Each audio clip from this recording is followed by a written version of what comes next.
Hello, everyone. I hope you're doing well and that today is treating you kindly. In this video, we're going to explore a quiet winter story where a warm family lunch, unspoken love, and a heartbreaking choice collide.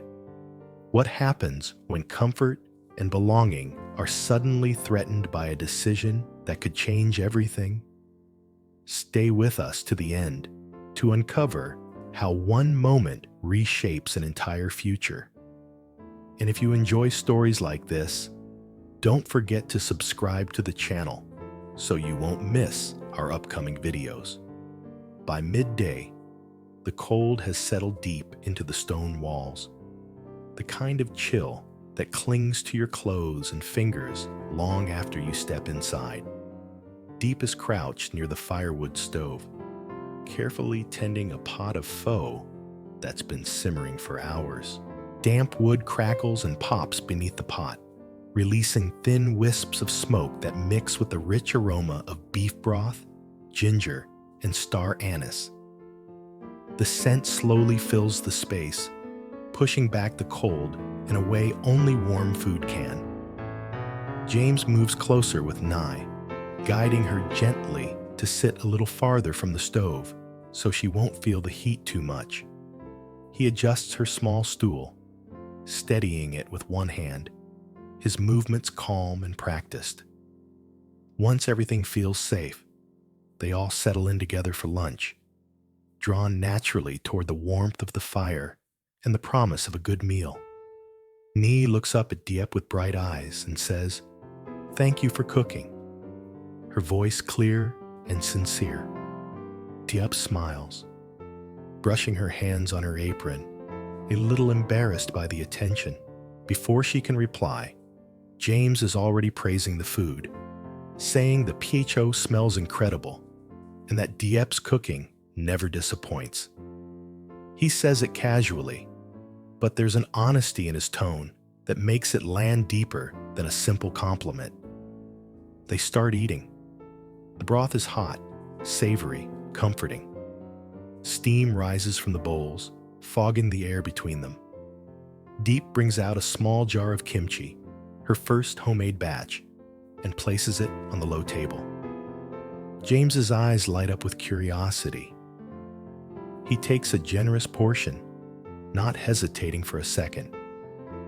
After the first bite, he laughs softly and says it's outstanding.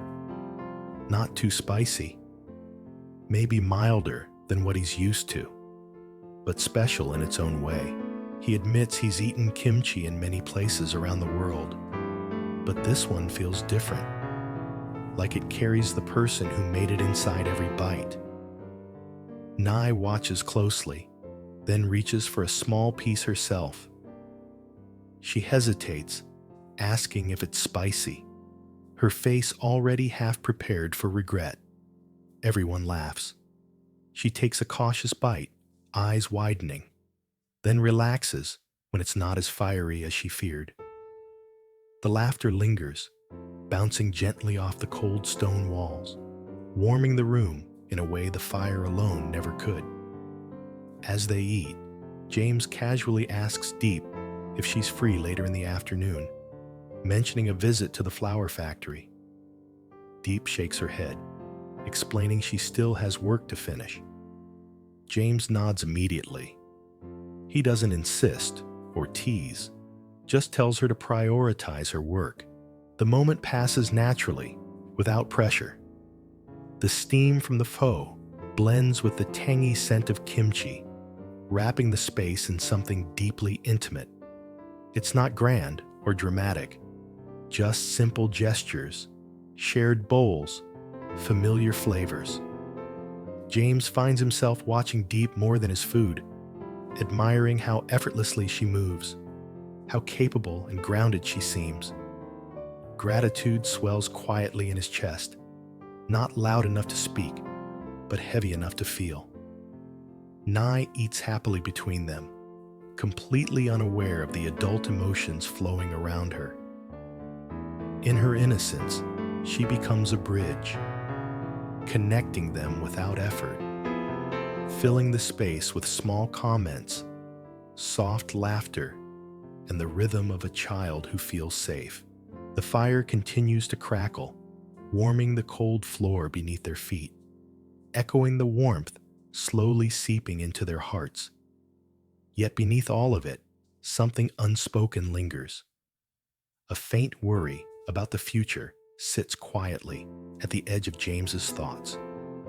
He doesn't say anything, but the weight of an impending decision presses gently against this peaceful moment.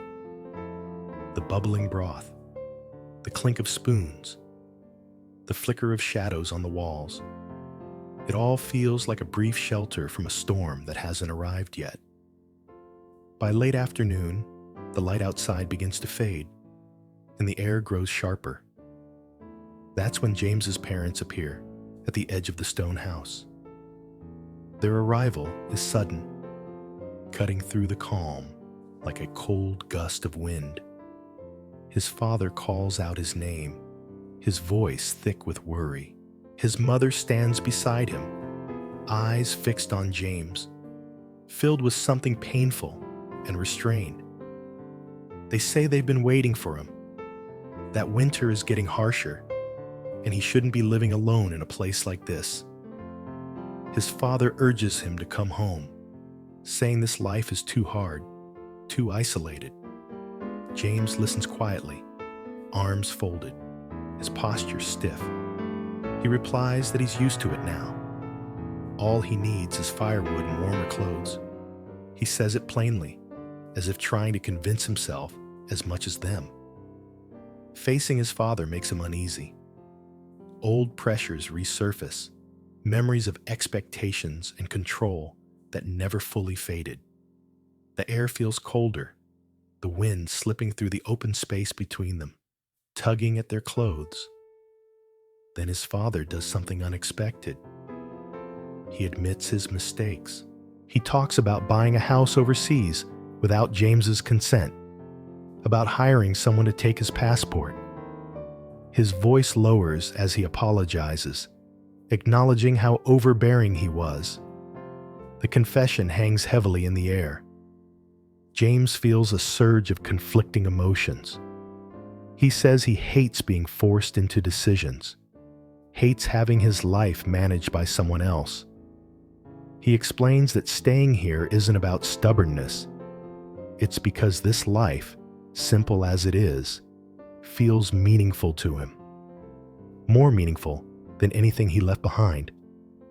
The tension thickens.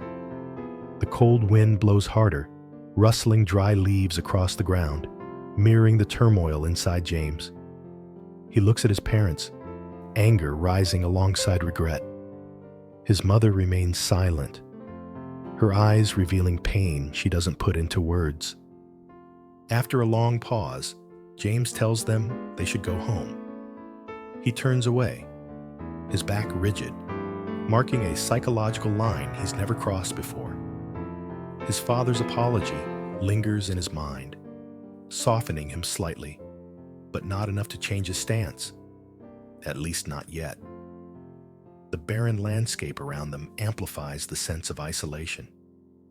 Faces etched with years of unspoken history face off under a darkening sky, love and resentment colliding without resolution. Suddenly, his mother breaks down. Her composure shatters as she cries, telling him she was hospitalized from worry. Her voice trembles as she begs him to come home, reminding him that the company needs him, that workers are waiting, pleading with him not to be selfish. James stands frozen. Everything inside him pulls in opposite directions. Just moments ago, he was certain he could stay, that this quiet life was enough. But hearing his mother's voice break, hearing her say how much she loves him and how she can't bear to lose him again, cracks something open inside his chest. He closes his eyes briefly, struggling to breathe through the weight of it all. And in that moment, the decision he's been holding back begins to slip from his grasp. James finally exhales, a long, unsteady breath that feels like it's been trapped inside him all day. He looks at his mother again, really looks at her this time. The lines of exhaustion on her face, the fear she hasn't tried to hide anymore. His resolve weakens, not suddenly, but slowly, like ice thinning under steady pressure. "I'm sorry," he says quietly. The words come out heavier than he expects. He apologizes for making her worry, for causing pain he never truly intended. After a long pause, he nods and says he'll go back with them. Not because he wants to, but because he can't bear to see her break like this again. His father's face changes instantly, relief washing over him. His mother steps forward and wraps her arms tightly around James, holding him as if she's afraid he might disappear the moment she lets go. The air shifts. What was sharp and confrontational only moments ago becomes thick with emotion, almost suffocating. Tears streak down faces that rarely allow themselves such weakness.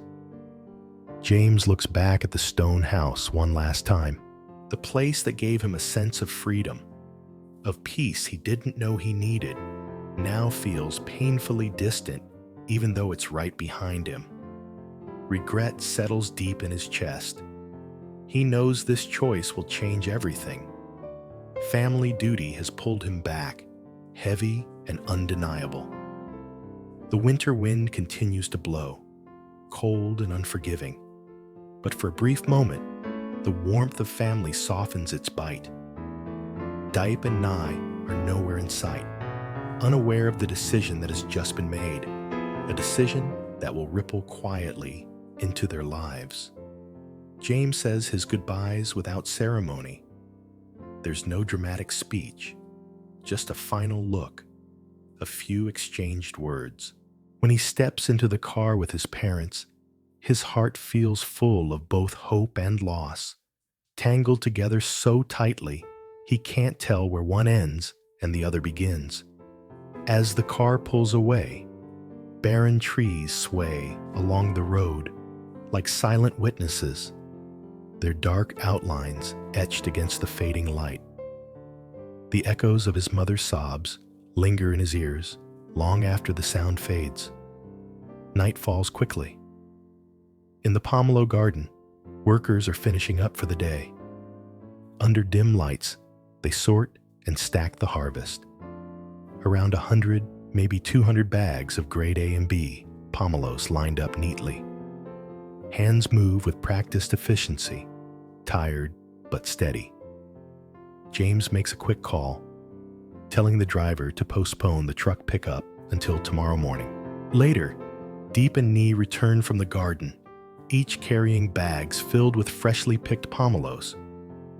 Ly is excited, talking nonstop, saying Diep will earn lots of money soon, enough for snacks, milk, maybe even extra treats.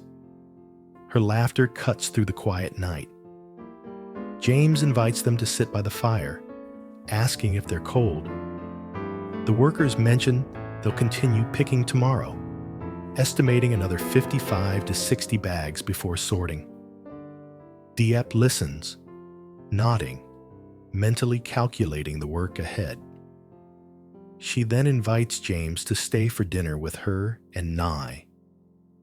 James hesitates for a second before explaining that he already bought ready-made food and brought it home, thinking they'd be too tired to cook after such a long day. He says it lightly, but there's care behind the decision.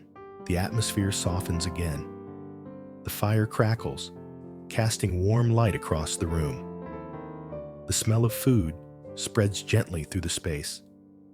Ly runs around playfully, her footsteps quick and light, while Diep opens the door wider to let James in from the cold. Outside, darkness fully envelops the pomelo garden. Lanterns flicker faintly, swaying with the night breeze. Inside, the warmth feels fragile, almost precious. James watches Diep and Ly with quiet attention, as if memorizing small details. The way Diep moves, the sound of Ly's laughter. It feels like he's preparing himself, consciously or not, for words he knows he'll soon have to say. They sit together and eat. Smiles come easily, but beneath them lies a hidden pressure. James's decision to return weighs heavily on him, tucked behind casual conversation and shared food. He hopes this last meal can stretch time just a little longer, delaying the inevitable. Late at night, when the house grows quieter and Ly's energy finally fades, James speaks. His voice is calm but careful.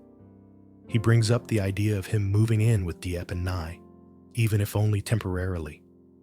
Then gently, he explains everything. His parents coming earlier, his father's apology, his mother's breakdown. He says he's decided to return and help manage the company. Not because he wants power or responsibility, but because he can't leave his mother in that state. He also mentions his concerns about Vietnamese customs, about how living together before marriage might give his father another excuse to oppose their relationship. Diep listens in silence. Her hands rest in her lap, fingers intertwined. She doesn't interrupt, even when worry flickers across her face. James continues, promising he'll find out the real reason his father dislikes her. He reassures her that distance won't change what he feels. He compares their connection to two rivers flowing toward the same sea. No matter how far they travel, through mountains or droughts, they will meet again. Diep finally speaks, her voice soft. She says she's worried about him being alone during the winter.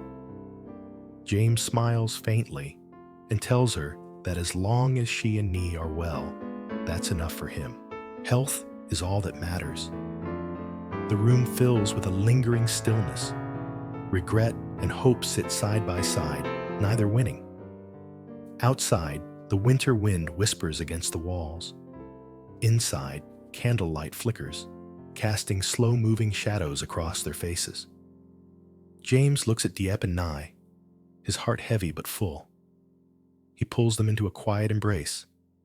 No grand promises, no dramatic declarations, just warmth shared in silence.